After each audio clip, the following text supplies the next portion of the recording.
I've had a couple of sewing fails this week. One went according to plan, but the size came out wrong, and the other, well, it's just taught me where I need to pay more attention next time. Hello, and welcome to Weekly Bee. My name is Bianca. I share weekly updates on my slow handmade wardrobe, so if you're into sewing and knitting updates, you've come to the right place. Last week, I told you about the Sarah skirt that I had just about finished. I only needed to finish the waistband and the hem. Well, I'm happy to say that it is now finished, but it is too big. I kind of knew that it was going to be slightly big, but I didn't think it would be that big. I decided to go for a size 12 instead of a 10 because my waist measurement was 29.5, which is leaning more towards the 12. The finished measurement for the 12 was 31 inches and the finished measurement for the 10 was 29 inches. But because my waist was half an inch bigger than the finished measurements for the size 10, I thought it would probably be best to go for a size 12. My thinking was, once it was finished, I would have just enough space to tuck something in, maybe a t-shirt, maybe a sweater, whatever it is, and it would be perfect and give me enough room to breathe in as well. But I actually have too much room to breathe in. I really like how the skirt looks on once I pinch that extra bit out. So I don't want to leave it just to the side on my mending pile. I kind of want to tackle it straight away, especially since we have the good weather coming. Now the options I have to fix the skirt is unpick the invisible zipper, as well as unpick the full side seam on both the sides and take a bit of fabric out of there. That is too much work. Plus I don't want to play around with the invisible zipper because I got it right the first time. I'm guessing if I go for a second round, it's not gonna go in perfectly the second time round. So I think what I'm going to be going for, which is kind of like a little bit of a cheat, but it's a fix nonetheless. I'm going to unpick a little bit of the waistband just so that it exposes my side seam on the opposite side of the zipper. And then I'm going to put on the skirt inside out and just pin however much I want to remove. So I'm going to probably remove about half an inch to 1 inch. I just need to measure myself properly. And then all the way down from the top of the waistband, all the way down to the seam,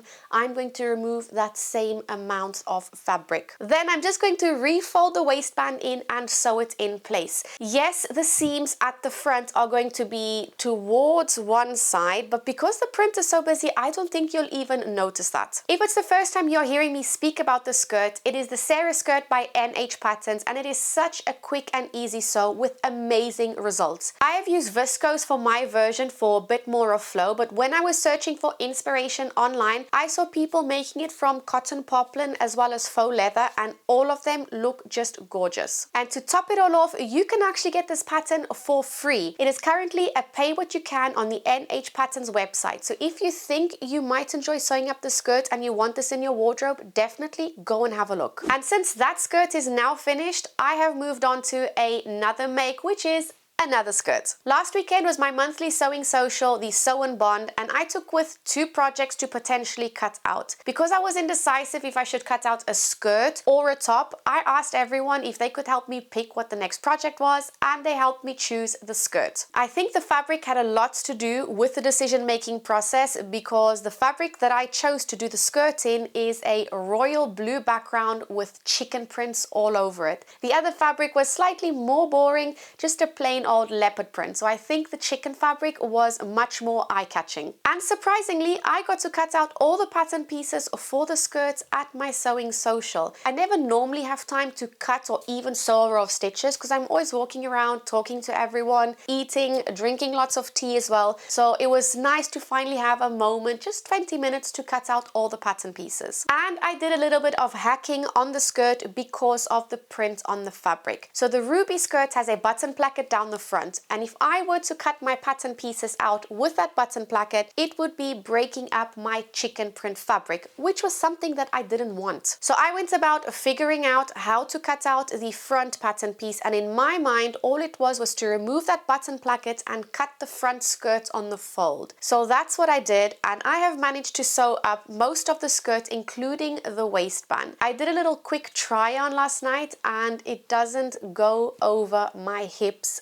smoothly. It actually gets stuck and I have to squeeze in my glutes just to be able to get the skirt over. I think I know exactly where I went wrong. So at the front you have a button placket going down the middle, and what I did was I actually removed that button placket and I cut my fabric like that on the fold. And this obviously meant that that 1 inch from the button placket, which was the inch that I needed to give me more room, I don't have it. And of course now the skirt is cut out on the fold. I don't want to go back, cut out and put the button placket in because I don't want the button placket there. I think my only other option besides losing weight, which is not going to be a quick fix, the only other option I have is to open up the side seam and now insert a zipper. Even if it's just a 6 to 8 inch zipper, that will definitely give me enough room just to open it a little bit at the side in order to get my hips past. I was actually getting very excited that I managed to put this skirt together mostly in an hour and a half last night, except for folding the waistband down, inserting the elastic and hemming. I had practically everything else done, which in reality was not a lot. It was sewing side seams, overlocking the side seams and attaching the waistband. And after trying it on, I'm a little bit deflated because if I keep going as is, I won't be able to fit my hips over it if my weight fluctuates a little bit. So I think I am definitely going to have to open up the side seam to insert a little zipper over there. Now for some knitting. Last week I mentioned that I was working on a little secret project for Wool Warehouse. They have released some new 100% cotton DK yarn and I managed to get my hands on a few of the colors. So I got these colors. This is a pale lilac, a peach, this one is powder blue and mojito green. I also got a pink color which is called petal pink, and I made a scrunchie. I've never knit a scrunchie, and maybe you can tell I do like to wear a lot of scrunchies, and I thought making a knit one would be a different variation. I actually felt the scrunchie took me a long time to knit because I was knitting it for about 2 to 3 days and it was only knitting in stockinette stitch in the round. I think I knit about 12 centimeters of stockinette stitch before casting off, and then I took a crochet hook to crochet the cast on and cast off stitches together so that I could create a nice little edge to it. Up until the crochet part, everything had been smooth sailing. When I started the crochet, it actually took me 2 to 3 goes before I actually got the hang of it. So I was pulling it out every time because it just looked uneven. What wasn't helping me was I think how tight my cast on stitches were. I wasn't actually able to get in the crochet hook every single time, so I was having to shove, push and pull. It was just a bit of a mission. Now the plan was that I make a scrunchie in each of these colors, but I think my plans have now changed because of how much trouble I went through crocheting the edge of this one. When I was searching for inspiration on what I could make with this yarn, I also saw that there were some knit bows that I could make. So I think that might be an option for at least another color, is making a bow and attaching it to either a hair elastic or maybe like an alligator clip, is it, that you put into your hair? I'm still going to decide, but I definitely don't want to just put this yarn to the side. And by the way, if you're enjoying today's video, do click the like button to let me know. And now for my gumdrop sweater. I have been working on this one since the end of February and it feels like it was never ending. I have finished knitting the whole sweater, but I have not actually finished the sweater in order to be able to use it outside. I have tried it on. It fits really nice, a little snug, so it is definitely in need of a bit of a block to stretch it out, but I am in love with the whole package, how it looks. The colors work together so beautifully. I just need to crochet the vertical rows down the sleeves for the exterior to be complete. If you look at the inside, I am definitely not looking forward to weaving in a million ends. I have managed to weave in a little bit on the sleeve and some of the ends of the vertical crocheted rows, but I have just so much more to go.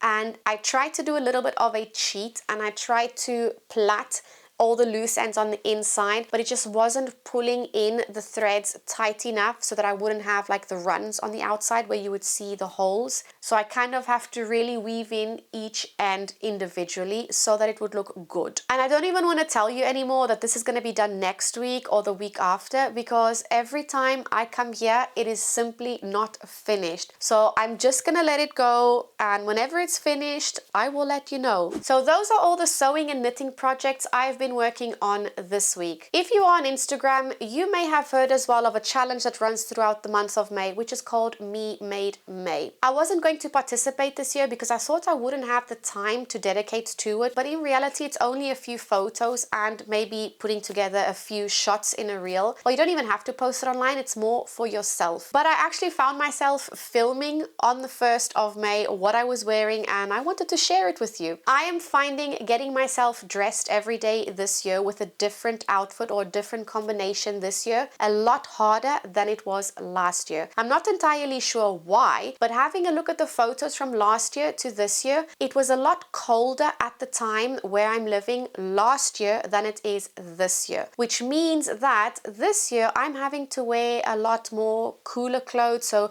sleeveless or t-shirts, strappy tops, and it's just not something that I've realized I like to dress up for. I am more of a person who likes to dress up for cooler weather, so cardigans and scarves and boots and pants and layers in general. So dressing up for warmer weather is not something that I actually like doing. Week 1 of Me Made May is basically finished, and I hope I can stick it out until the end of the month. I've been posting my outfits of the day every day over on Instagram as well as on Facebook. So if you want to see what I've been wearing every day as well as what other people have been wearing, definitely go and have a look, because it's so much fun to see how everyone dresses up and combines all the different pieces in their wardrobe for each day. And last but not least, I want to tell you about a sewing challenge that I'm going to be hosting in June. It is the Sew Blood Pressure 25, and this is the 3rd year running. If it's the first time you're hearing about this challenge, I started it 3 years ago in 2023